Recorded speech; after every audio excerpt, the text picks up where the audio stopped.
Hi, my sweet people. This is me, Mowli, and welcome back to another What I Eat Today vlog. তো কেমন আছো সবাই? চলো আজকে সারাদিন কী কী খেলাম তোমাদের সাথে আবারও একবার চটপট শেয়ার করি। তো আজকে না সকালে ঘুম থেকে উঠতে ভীষণ লেট হয়ে গেছিলো, ফলে আমি তাড়াহুড়োতে কী খাবো কী না খাবো কিছু বুঝতে না পেরে তো তাড়াতাড়ি করে ব্রেকফাস্ট করলাম, কারণ এক জায়গায় বেরোতে হবে। তো আমি ওই 3-4 পিস ব্রেড খেয়ে নিয়েছিলাম, মা টোস্ট করে দিয়েছিলো আর একটা ডিম সেদ্ধ করে দিয়েছিলো, ওটা খেয়ে চাটা না খেয়ে বেরিয়ে পড়েছিলাম। ফলে বাড়ি এসে 1 কাপ চা খেলাম। দেন তারপর স্নান টান করে সমস্ত বাচ্চাদেরকে খাইয়ে দাইয়ে তারপর তো জানোই কুলফি শরীরটা খুব খারাপ, যদিও ব্লগে সেভাবে শেয়ার করিনি, একবারই বলেছি। তো কুলফির ইঞ্জেকশন হলো, মনটা আমার খুবই খারাপ, আমার লাঞ্চ করতে একদম ইচ্ছে করছিল না, কারণ ও কাল থেকে খাইনি। স্টিল বাড়িতে রান্না হয়েছে, খেতে তো হবে, কতক্ষণ না খেয়ে থাকবো। তো লাঞ্চ করতে বসলাম আর লাঞ্চে দেখলাম মা আজকে আমার সব পছন্দের খাবার বানিয়েছে। আসলে এরকম তো ঠিক থাকে না যে বাচ্চার শরীর খারাপ হবে, তো সব কিছু প্রিপারেশন করাই থাকে ভোর হতে না হতে। তো রান্না বান্না হয়ে গেছিলো, কি আর করা যাবে। তো পটল পোস্ত ছিল আর সাথে ছিল চিকেন কষা, তাও আলু দিয়ে। আজকে চিকেনটা মা অনেকক্ষণ আগে ম্যারিনেট করে রেখেছিল, তো আলু দিয়ে চিকেন কষা মা ভালোই বানায় মোটামুটি। তো খেয়ে নিলাম, একটু শুকনো শুকনো করে করেছিল। আর আলু পটল পোস্ত তো আজকে ছিল, বাট আমি খাইনি ভাজাটা, আর শুধু পটল পোস্ত যেটা তরকারি সেটা দিয়ে ভাত খেয়েছি।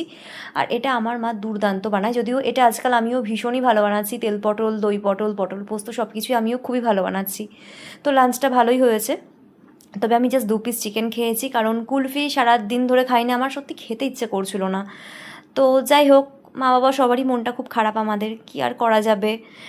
ডাক্তারবাবু বলেছেন যে বিকেল হতে হতে মোটামুটি ঠিক হয়ে যাবে, তো আমরা সবাই প্রে করছি বিকেলের দিকে কুলফি হয়তো বেটার ফিল করবে, তখন ওকে একটু কিছু খাওয়াবো আমরা। এনিওয়েজ তারপর বিকেলের দিকে কুলফি একটু বেটার ছিল। আর আমাদের বহরমপুরে না ওয়েদারটা প্রচণ্ড ক্লাউডি হয়ে গেছিলো, বিকেলের দিক করে একটু হালকা বৃষ্টিও হয়েছে।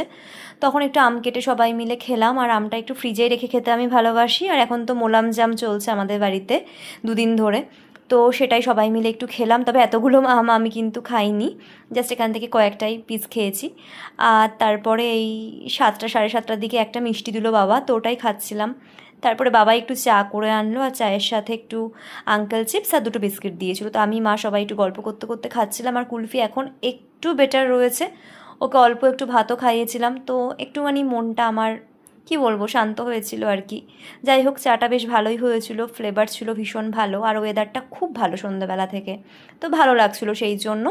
দেন আমি ব্লগস এডিট করছিলাম, করতে করতে রাত হয়ে গেছিলো, সমস্ত বাচ্চাদেরকে খাইয়ে দাইয়ে এসে নিজে ডিনার করতে বসলাম 10:30টার দিকে। আর আজকে ডিনারে ছিল ট্যাংরা মাছ, ট্যাংরা মাছগুলো ভীষণ ফ্রেশ ছিল, কালো ট্যাংরা, আলু দিয়ে পাতলা ঝোল ছিল, জিরে বাটা দিয়ে আদা বাটা দিয়ে। আর পটল যে তরকারিটা সেটা তো মা রেখে দিয়েছিল আমার জন্য, আমি খেতে ভীষণ ভালোবাসি, সো খেলাম ভাত দিয়ে। That's it for today. তো চলো টাটা।